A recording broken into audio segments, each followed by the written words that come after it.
छोटी छोटी बातें घरों में तकरार पैदा करती है। बातें मेरे पास बहुत छोटी छोटी, ज्यादा बड़ी बातें मुझे आती भी नहीं है। आप सोचिए, विचार करिए, यदि पीहर से आपकी बेटी आई, ननंद गर्मी की छुट्टियों में आती है, इसलिए भाभी भी अपने पीहर चली जाती है कि आफत आ रही, नंद गले का फंड। जिस घर में नंद है वहां आफत ही है, ध्यान रखना, विचार करो, विचार करना है आपको। अब ननंद आई आपकी पीहर, सोचना है, ननंद पीहर आ गई,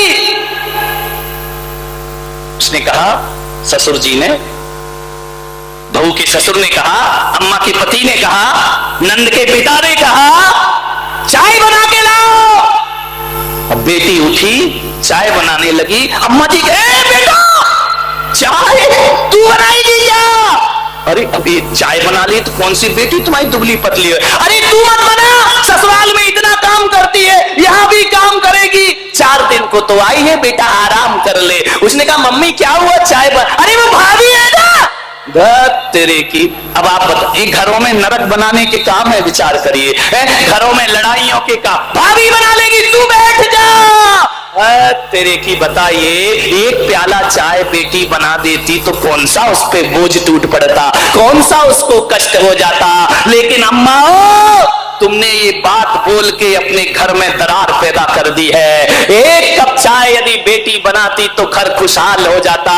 तुमने कहा भाभी बनाएगी, भाभी ने कहा अच्छा, अभी तक अपनी भी बनाओ और ये आगे इसकी भी बनाओ। अक्षरी महाभारत प्रस्तुत करता गोदरेज, ध्यान रखिए। इतनी सी बातों में झगड़े हो जाते हैं। क्या बिगड़ गया, बेटी ने बना ली तो वो एक प्याला चाय तुम्हारे घर में भेद की रेखाएं खींच दिया करता है, ध्यान रखिए।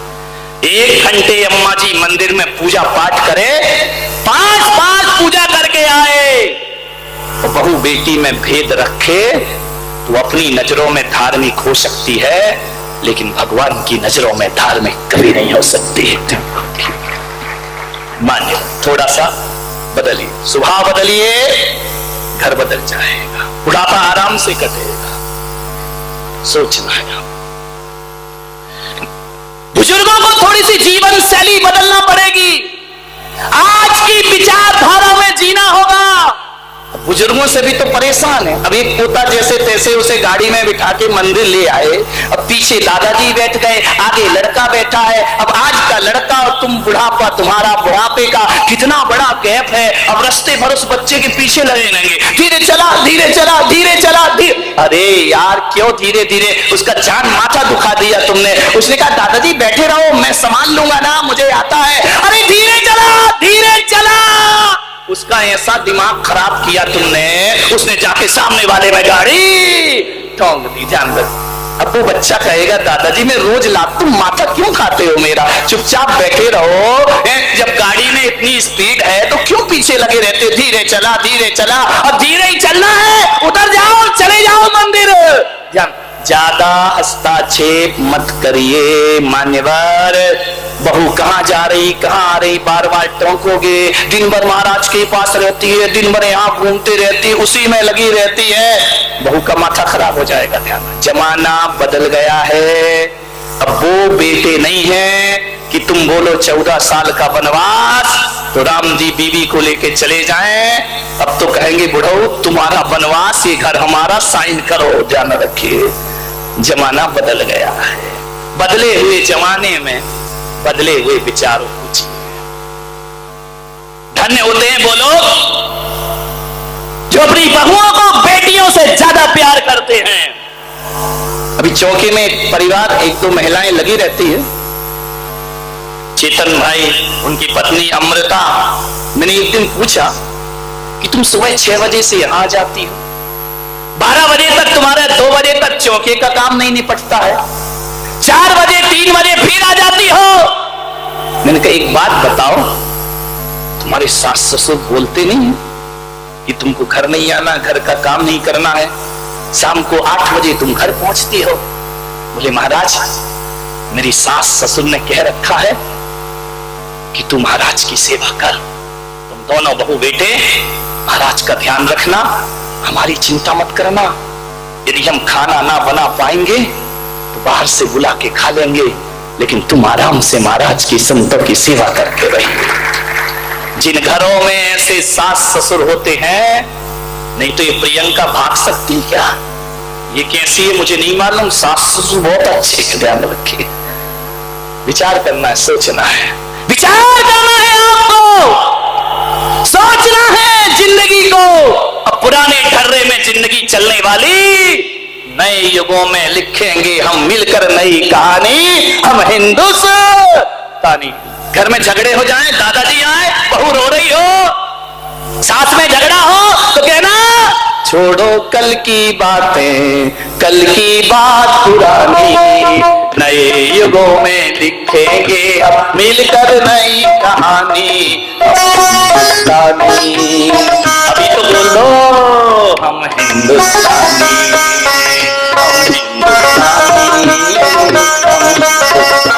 छोड़ दीजिए कल की बातों को। उसने ये कहा, उसने वो, कितना भंगार रखोगे इस दिमाग के अंदर। कहा सुनी हो गई, गई रात गई सो रात गई, और बात गई सो बात गई, भूल जाइए, ध्यान रखिए। आराम से जिंदगी गुजारो, प्रेम से जिंदगी गुजारो, उपयोगिता बनाए रखो। बुढ़ापा नहीं तो बहुत दुखदाई हो जाएगा। लिखो, लिख सकते हो अच्छा लिखो, पढ़ सकते हो अच्छी किताबें पढ़ो। ये भी नहीं कर सकते हो, मंदिर जाओ, अभिषेक करो, पूजा पाठ करो, 2-3 घंटे वहां बिताओ। तुम्हारा शांति धारा में मन लगे या ना लगे, 4 घंटे मंदिर में रहोगे तो बहू को शांति धारा तो अपने आप हो जाएगी, उसके जीवन में आनंद। लेकिन क्या करे ये बूढ़ा, अम्मा जी बड़ी ताली बजा रही, क्या बात है, बहुत खुश है, क्या करे, बुढ़ापे में आसक्ति नहीं छूटती है। बुढ़ापे में मेरा मेरा मेरा दिखता है, नहीं मेरे। एक बूढ़ा मर रहा था इस बारामती के अस्पताल में, अब मर रहा था, लोगों ने कहा बुढ़ापे तेरा अंतिम समय है। डॉक्टरों ने कहा बुला ले अपने रिश्तेदार। अरे बोले अंतिम है, बोले हाँ, बोले बुलाओ सबको। सबको बुलाया गया। बड़े बेटे से कहा बेटा तू एक काम कर, सिद्धेश्वर रोड के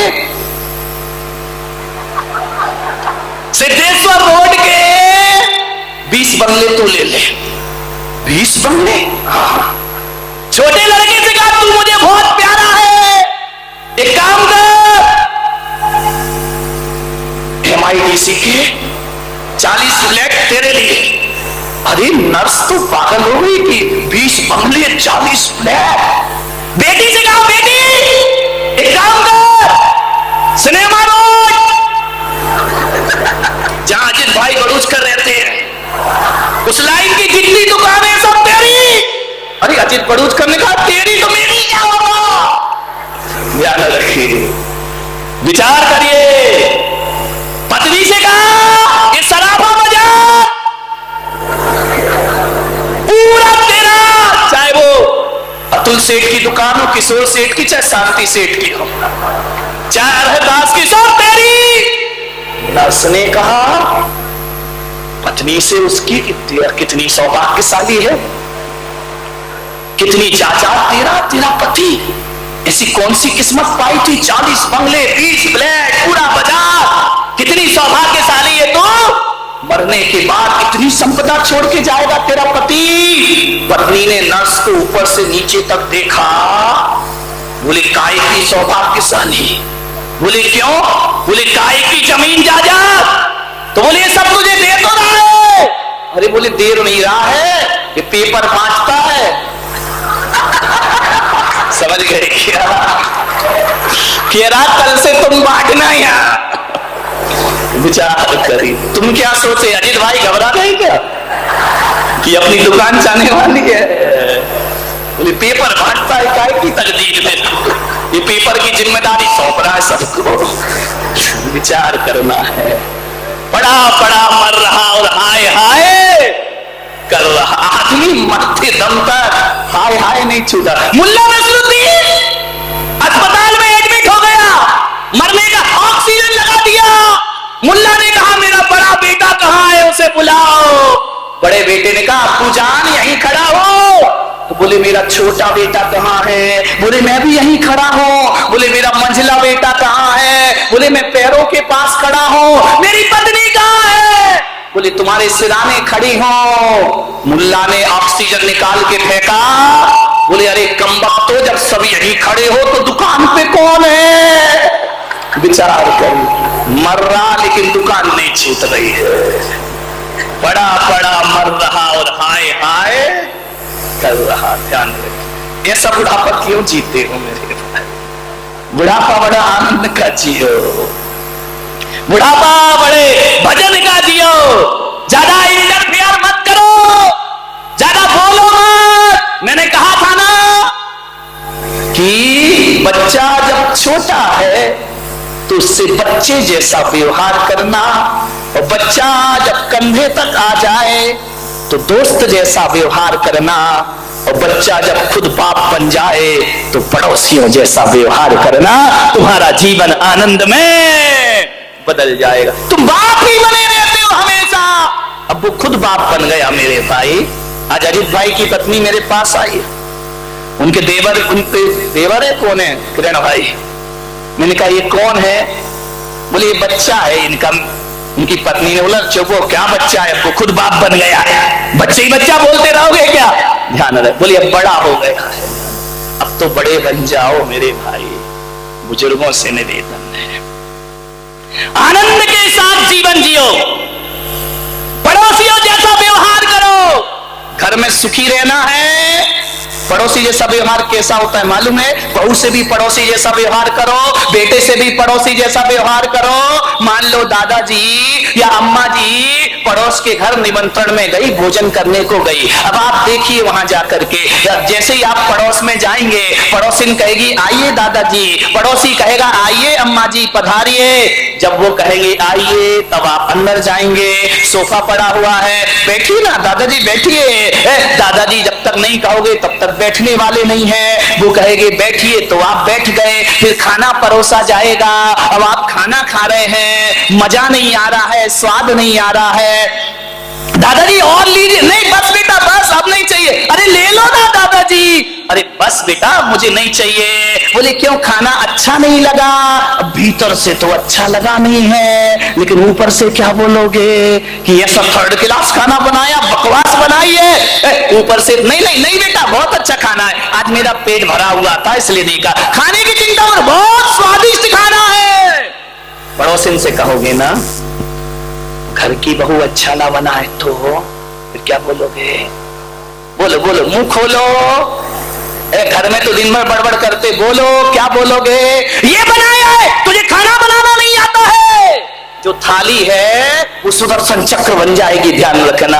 पड़ोस में बोलती बंद क्यों हो गई? घर में क्यों बोला जा रहा है? इसलिए मैंने कहा जैसे पड़ोस के घर में जाते हो, टीवी कहाँ रखा है आप देख सकते हो, लेकिन इंटरफेयर नहीं कर सकते हो, आप बोल नहीं सकते हो। आपको लग रहा फ्रिज गलत जगह रखा है, आप बोल नहीं सकते, चुपचाप देखोगे। आपको लगा सोफा सही नहीं है, आप बैठकर चुपचाप चले आओगे, लेकिन टोका टाकी नहीं करते हो। वही मैं आपसे कह रहा हूं, ऐसा ही जीवन अपने घर का बना लो। अरे दिन भर बहू बेटियों के पीछे मत पड़ो कि अलमारी कैसी पड़ी, फ्रिज कैसा पड़ा है। अरे समझो पड़ोसी का घर है, वो जाने उसका। हमारे दिन तो गए, बहुत तो संभाल लिया इस घर को, अम्माओं बहुत तो कर लिया इस घर के लिए।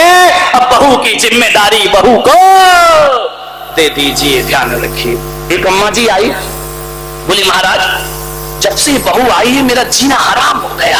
अरे मैंने कहा क्या हो गया? अरे बोले इतनी सुखी थी मैं, इतनी सुखी थी, कहां से फंस गई अपने लड़के के लिए। ऐसी लड़ाकू बहू लेके आई हूं, दिन भर लड़ती है। तो मैंने कहा क्या करूं अम्मा जी? बोली कुछ उपाय हो तो बताओ। बोली मैं विट्ठल भाई के पास गई थी, ज्योतिषी के पास। तो विट्ठल ने जैसे ही पत्रिका देखी तो बोले तेरे को तो साढ़े साथी शनि लग रहा है। ज्योतिषाचार क्या बताएगा? बोले सारे साथी शनि लगा हुआ है। तो मैंने कहा अम्मा जी अब क्या करेगी? बोले मैंने विट्ठल से कहा कि उतरवा दे शनि को। तो बोले वो तो नहीं उतरवा पाया, उसने तो बता दिया कि भाई सारे साथी शनि लगा हुआ है। अब विट्ठल जी कैसे उतरवाएंगे? विट्ठल जी तो ऐसे कहेंगे रखो। अब इनके शनि तो ऐसे ही उतरते ज्योतिषियों के, रखो 1100 रुपए। अम्मा ने कहा 1100 होते तो तेरे पास काय को आती मैं। अरे बोले 1100 नहीं है, बोले नहीं है। तो बोले एक काम कर, 101 रुपए रख, चल जो कुछ मिले ठीक है। बोले 101 रुपए रख, तेरे 7.5 शनि उतर जाएगी। अम्मा ने कहा 101 भी कहां से रख दूं, मेरे पास है ही नहीं। बोले 11 रुपए रख। बोले 11 भी नहीं है। अरे बोले 1.25 रुपए एक नारियल रख दे। बोले 1.25 रुपए भी मेरे पास नहीं है। तो विठल ने कहा जब तेरे पास कुछ नहीं है तो जा, शनि तेरा कुछ नहीं बिगाड़ सकता, तेरे पास कुछ है ही नहीं। ध्यान रखिए, तेरा शनि क्या बिगाड़ेगा, उसका बिगाड़े जिसके पास है। विचार करिए, वो मेरे पास आ गई कि ये तो शनि नहीं उतार पाए मेरे पास आई। बोले महाराज 7.5 शनि लगा है, बताओ कैसे उतारूं। मैंने कहा अरे अम्मा जी कोई बड़ी बात नहीं, बहुत छोटी सी बात है, उतर जाएगा। बोले आप बताओ कैसे उतरेगा। मैंने कहा कुछ नहीं करना है, थोड़ा सा दान पुण्य। अरे बोले उसके पास भी दान और इनके पास भी दान, जाऊं तो। मैंने कहा शनि नहीं उतरने वाला, ध्यान रखना। 7.5 ही लगाए, बहू छाती पर बैठी रहेगी, ध्यान रखिए। तो बोले क्या करूं महाराज। मैंने कहा एक काम कर, बोले जिन शरणम में एक कमरा बनवा दूं। मैंने कहा नहीं, तेरा शनि वाला कमरा लेके मैं करूंगा क्या, सत्यानाश थोड़ी करना उस तीरथ का मुझे। बोले कि महावीर भवन में दे दूं। मैंने कहा नहीं, वहां पहले ही शनि लगा हुआ है, तू और अपना शनि दे जाएगी क्या। विचार करिए। फिर उसने कहा महाराज बोलो। मैंने कहा एक काम कर, 20 ग्राम सोना, 20 ग्राम सोना नहीं, सोने में तो बुढ़िया निपट जाएगी। मैंने कहा 20 ग्राम लोहा तू दान कर दे। बोले 20 ग्राम महाराज, तुम भी कैसी बातें करते हो, किलो से लोहा दान कर सकती हूँ, लोहा ही तो बोल रहे हो ना। मैंने कहा लोहा आयरन है। बोले कि 20 ग्राम लोहा दान कर दे। बोले 20 ग्राम दान करूंगी तो शनि उतर जाए। मैंने कहा तुरंत उतर जाएगा, 7.5 साल में दोबारा भटक के नहीं आएगा तेरे यहाँ। तो बोले कि उतर जाएगा शनि। मैंने कहा बिल्कुल उतर जाएगा। बोले 20 ग्राम लोहे। मैंने कहा तो बोले किसको दे दूं, ब्राह्मण को दे दूं या विठल को दे दूं जाकर के। मैंने कहा इनको मत देना, डबल चलेगा। तो बोले क्या करूं। मैंने कहा शनि चढ़ा है बहू के आने से। बोले हाँ बहू आई जब से चढ़ा हुआ है। तो मैंने कहा 20 ग्राम लोहा बहू को दान कर दे, तेरा शनि उतर जाएगा। बोले मेरी बहू को घर में ही लोहा दान कर दो, शनि चढ़ जाएगा। मैंने कहा बिल्कुल उतरेगा, बिल्कुल उतरेगा, बहू के अलावा किसी को मत देना। बोले आज ही देती हूं। तो मैंने कहा 20 ग्राम लोहा कहाँ है। बोले बताओ कहां से लाऊं, कौन सी दुकान से। अरे मैंने कहा अम्मा दुकान गई भाड़ में, जो कमर में 20 ग्राम की चाबी लटक रही है ना, वो बहू के हाथ में रख दे, तेरा शनि अपने आप 20 ग्राम। तुम क्या समझे कि महावीर भवन से लोहा लंगड़ ले जाएंगे। नहीं, वो कमर में लटक रही 20 ग्राम की चाबी जिस दिन बहू को दे दी उस दिन 7.5 शांत हो जाएंगे। ध्यान रखिए मां, ऐसे आनंद से जियो उठाते हैं। सोचना है आपको, जीवन के अंधेरों को कोसो मत, जीवन के अंधेरों को मत कोसिए, मेहनत की मोमबत्तियां जलाइए, अंधेरा अपने आप दूर भाग जाएगा हमसे मेरे भाई। सोचना है आपको।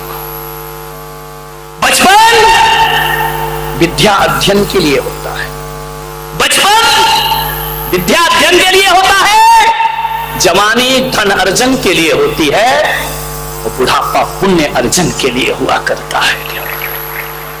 पुण्य कमाओ, शास्त्रों में लिखा है जो ना बने तो घर में रह के सबसे होए निराला।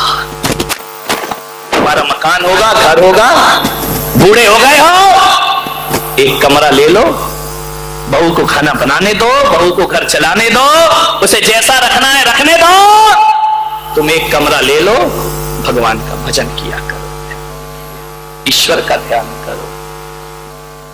अब आपकी उम्र भजन की है, आपकी उम्र पूजन की है। लोग कहते हैं बच्चे मंदिर नहीं आते। मैंने कहा बच्चे आया ना, ये बताओ ये बूढ़े शाम को कहां जाते हैं, विचार कर। ये भी मंदिर नहीं जाते हैं, शास्त्र सभा बंद हो गई है, पूजा में बूढ़े भी दिखाई नहीं दिया करते हैं। मान्यवर आपकी उम्र हरि भजन की है।